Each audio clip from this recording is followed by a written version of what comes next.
E olha, não foi nada combinado no dia de hoje, mas eu tô amando como tem se desenhado o nosso programa hoje.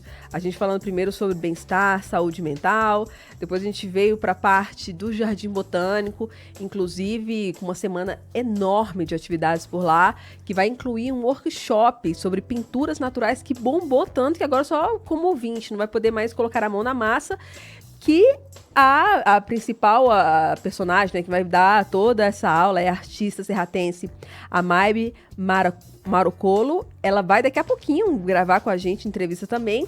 E nesse momento a gente vai falar na nossa coluna de arquitetura e design sobre biofilia.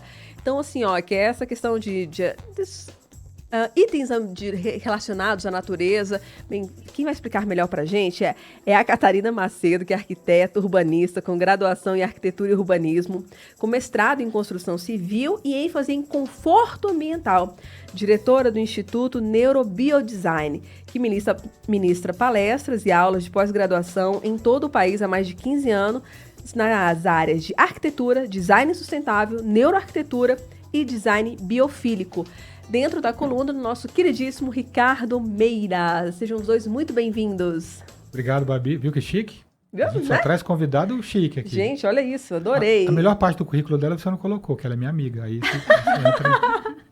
Catarina, bem-vinda ao Mesa para Dois. É um prazer tê-la aqui. Obrigada, Babi. Obrigada, Ricardo, por mais esse convite, né? A gente está sempre junto dos projetos do CAU, então sempre um prazer. Principalmente falar sobre design biofílico, e eu vinha para cá dirigindo, escutando vocês e falei assim, nossa, que perfeição essa curadoria, porque os temas realmente se entrelaçaram, né? Então, obrigado pelo convite, que bom que eu tô aqui hoje. E eu me embananei toda na hora de tentar explicar o que é biofilia. Então, por favor, se puder, com propriedade que você tem, explicar para os nossos ouvintes o que é biofilia. Bom, de uma forma bem simples e rápida, biofilia, na verdade, é uma hipótese já comprovada de que os seres humanos e as pessoas gostam e são mais felizes quando estão em contato com a natureza. Ai, que lindo. Agora, o design biofílico, que é o que a gente trabalha, ela é uma ferramenta com uma série de estratégias que busca essa conexão eficiente das pessoas com os elementos naturais para gerar mais felicidade, mais bem-estar, mais qualidade de vida, enfim. De uma forma bem simples. A gente conversou algumas vezes, né, Ricardo, sobre esse tema, mas como impacta vocês estudando cada vez mais nesse nosso bem-estar, que a própria psicóloga primeira conversou com a gente, né, que a gente nem tem consciência disso. E o interessante, onde que esse aspecto psicológico encontra o trabalho, né, de nós arquitetos? Nós até estávamos conversando ali antes de entrar no ar. É que nem toda receita ou nem todo recurso impacta do mesmo jeito nas pessoas. Tem pessoas que são mais sensíveis ou menos sensíveis a determinados artifícios ou atributos de projeto. Então, por exemplo, algumas pessoas serão mais ou menos sensíveis a uma solução arquitetônica mais arejada do que a outra, então vai depender muito do contexto, da história da pessoa, dos valores. Então é algo que é geral, mas tem esse componente subjetivo que torna tudo mais interessante. E que amplia para algumas pessoas, né? Eu tenho um pavor de não ter luz natural, assim, de não ter ventilação dentro de casa. Eu fico angustiada e quero sair correndo, mas não sei nem por quê. Quais são esses itens, quais são esses elementos que a gente consegue colocar, Catarina, assim, no nosso ambiente, principalmente agora, assim, residencial, nas nossas casas, nossos ouvintes, que podem tornar esse ambiente mais agradável e promover o bem-estar? Perfeito, Babi. Existe um grupo de estratégias que estão divididas em estratégias diretas, indiretas, experiências espaciais, que no momento, né, que a gente tenha mais tempo, daria para a gente mergulhar mais. Mas é importante a gente entender que é um grupo de estratégias bem diversificado, porque quando a gente vai procurar dicas, né, em internet, em chats, tem sempre as mesmas dicas e as pessoas acreditam que é só isso. Então, todo mundo acredita que biofilia é colocar uma planta aqui, né? dentro do espaço ou colocar luz natural. E a fala do Ricardo remete também a essa minha resposta, entendendo que para que o design biofílico seja eficiente, é importante a gente conhecer essas estratégias, né? Que as mais conhecidas uso de vegetação, uso de luz natural, uso de ventilação natural, mas isso tem que estar conectado com as pessoas e com o clima. Porque, por exemplo, aqui está extremamente seco. Então, a água é um elemento natural que faz muito bem para o nosso clima, que já não é o caso de outros locais que sofrem com excesso de umidade. Luz natural, por exemplo, se ela não for corretamente colocada dentro do espaço, ela pode vir conectada com excesso de calor. Então, imagine deixar o sol entrar num local extremamente quente, como Cuiabá, por exemplo, como Teresina. Então, é simples quando a gente fala de uma forma mais abrangente. Sensacional. Né? Mas nós, técnicos da área, a gente gosta de aprofundar um pouco mais no assunto, porque a gente entende que para que essa estratégia funcione, é preciso conhecer as estratégias, conhecer as pessoas para entender esse nível de sensibilidade, de necessidade que as pessoas têm em relação ao espaço e conhecer o local, o clima onde as pessoas estão, porque senão isso não vai funcionar. Não vai funcionar, eu Não sei vai. disso. Sabe- Catarina, olha, essa mania, eu acho lindo, gente. É muito romântico, um chalé, sabe? Esses chalés que estão surgindo adoidado. Eu fui na inauguração de um, que eu adoro mostrar essas coisas. Mas, gente, tava no auge da seca. E aí é um chalé. Pô, é pra neve, aqueles chalés bem triangulares mesmo, e com um paredão de vidro. Eu tava assando lá dentro, eu tava cozinhando lá dentro. Falei, é luz natural? É, eu amo. Amo. Acabei de falar que eu amo luz natural, mas eu virei meu Deus do céu, tô me sentindo um frango assado ali dentro, daquele negócio lá. Porque, por mais que seja lindo vidro e luminosidade, pro cerrado, na seca, esse negócio não vai funcionar. Esse exemplo do chalé, eu sou de Formosa, né? Eu lembro quando eu era criança, deve ter até hoje um chalézinho lá, estilo suíço, com uma inclinação muito grande da cobertura.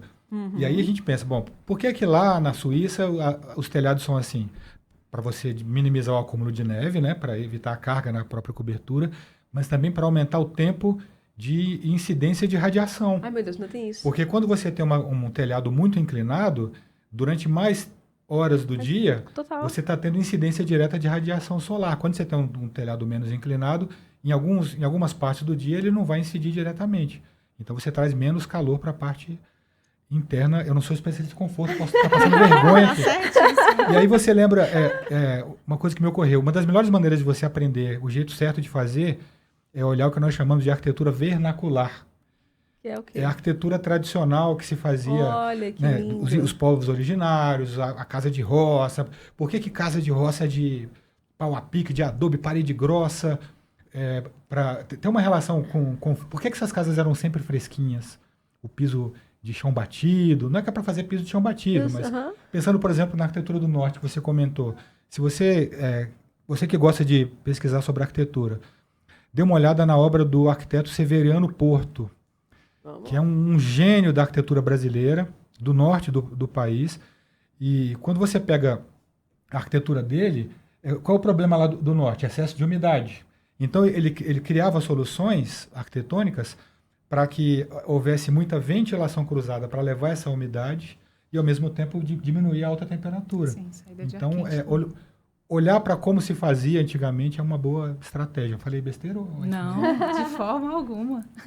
É isso mesmo. E quem fez arquitetura ou design de interiores, né, tem um pouco dessa formação na faculdade e é um olhar muito técnico. No entanto, agora a gente está muito em busca dessas respostas conectadas à neurociência para entender um pouco mais as pessoas. Né? Então, às vezes, no mesmo ambiente, a gente está aqui num ambiente condicionado, por exemplo, às vezes eu estou sentindo frio, o Ricardo está confortável e você está sentindo calor, porque nós temos metabolismos diferentes, aclimatação diferente. Então, é importante a gente entender que essas estratégias são efetivas no momento que a gente entende o lugar e as pessoas. É essa triangulação que vai funcionar. E vocês têm estudado isso muito também relacionado à biofilia nas cidades? Como é que tem sido esses estudos, Catarina? Olha, Como um todo? esses estudos não vêm de agora, né? Eu sei que agora isso vai vir fortemente com as mudanças climáticas, né? Uma temática que não tem como a gente voltar atrás, mas de uma forma muito simplificada, já tem vários estudos mostrando o quanto que a temperatura das cidades se elevam pela falta de vegetação. Então, quer diminuir a temperatura? Plante uma árvore ou mantenha uma árvore, né? Então, e agora, tentando fazer com que essas cidades sejam cada vez mais utilizáveis, a gente já tem uso de recursos de design biofílico para áreas urbanas, né? Então, esse design biofílico, ele pode ser aplicado em diversas escalas, desde o produto até o design de interiores, arquitetura, urbanismo e assim por diante. Eu posso estar falando besteira, mas assim, eu gosto de acompanhar esses estudos, essas projeções sobre mudanças climáticas, e um dos países que mais sofre até agora, e tem investido muito nisso, é Singapura, né? Porque lá é um calor, que você não sai na rua assim, vou dar um passeio aqui. E eles estão tentando investir, como é que usa o design e inteligência para criar projeções que façam sua temperatura, sensação térmica. Temperatura, às vezes, não depende só deles, mas essa sensação térmica ser menor e ter um ambiente mais agradável para os próprios moradores. Perfeito. Tem estudos no mundo inteiro e realmente Singapura é uma das nossas grandes referências. E o entendimento de que nós já estamos sofrendo as consequências dessas mudanças, né?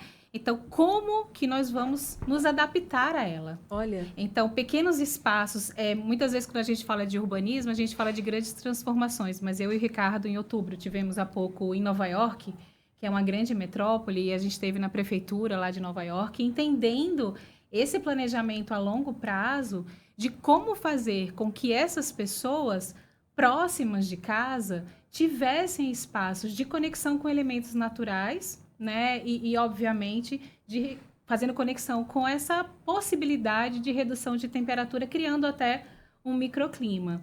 Então, são várias abordagens, e que aqui na UNB também já tem alguns estudos, e que, ao longo do tempo, a gente vai ver que não tem volta, né? Que cada vez mais a gente vai precisar não só estudar, mas colocar isso em prática. Não é um luxo, é uma necessidade, né? Perfeito.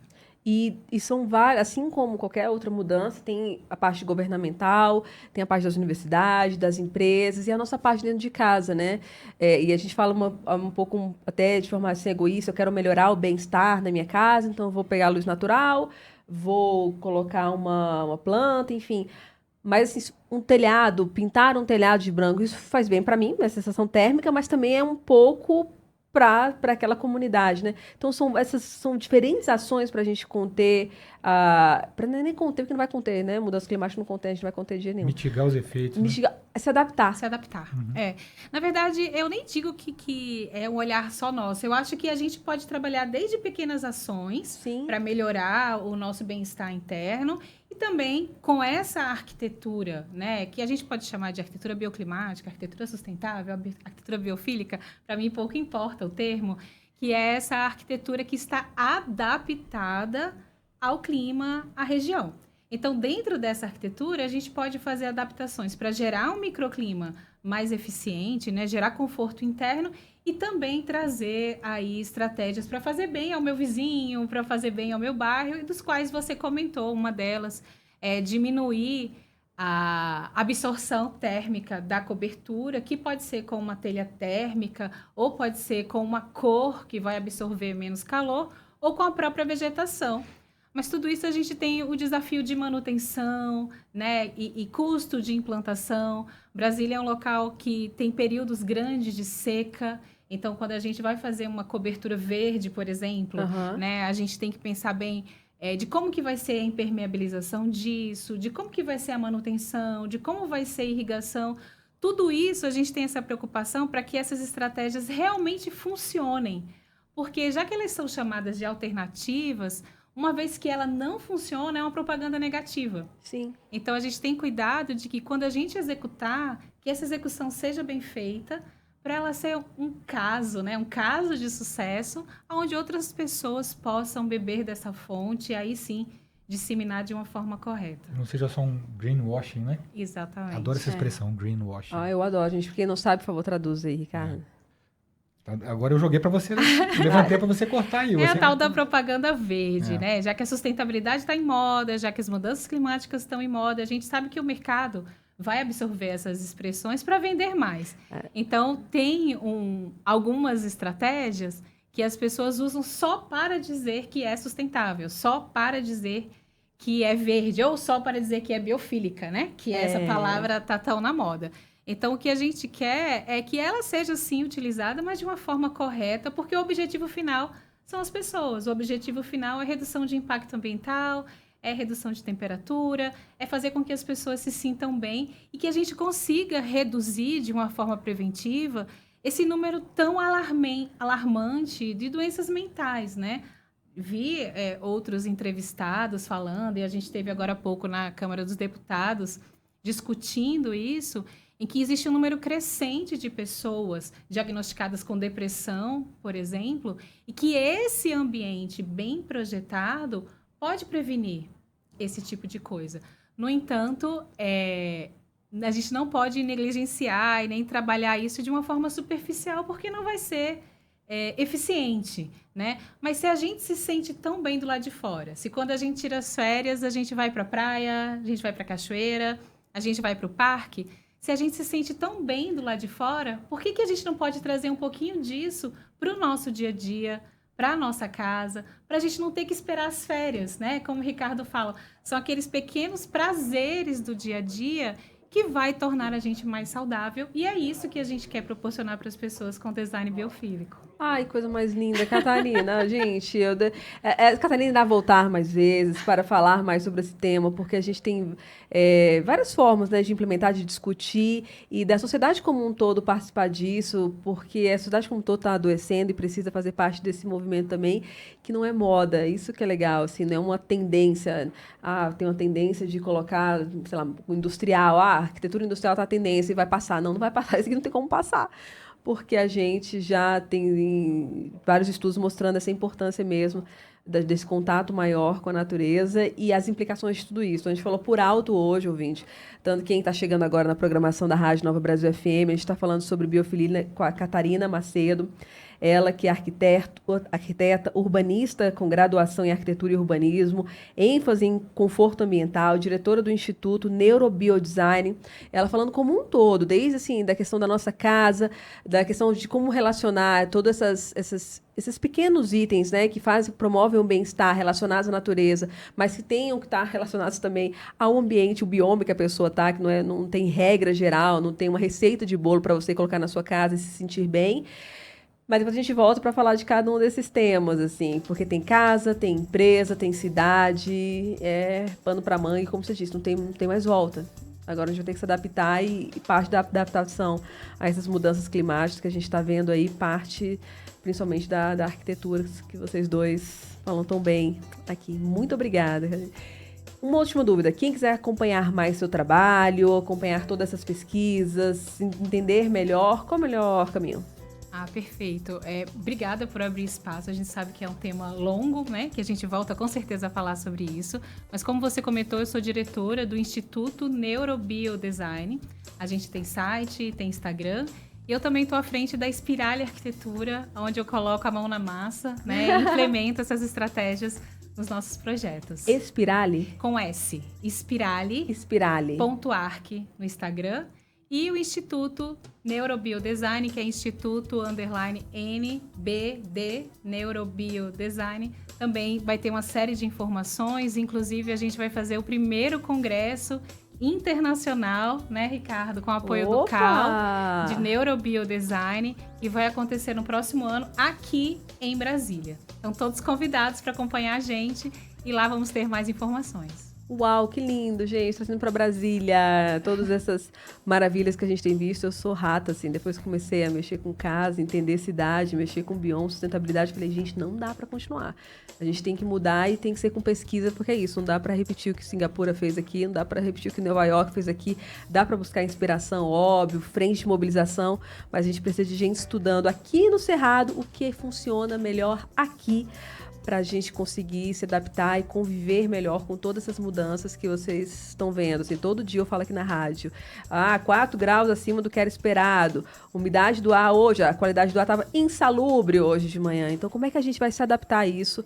A arquitetura tem muitas respostas que podem ajudar a gente, e esses dois estão aqui para isso. Obrigada, Ricardo. Obrigada, Catarina. Valeu mesmo. Muito obrigada. Obrigado, Gabi.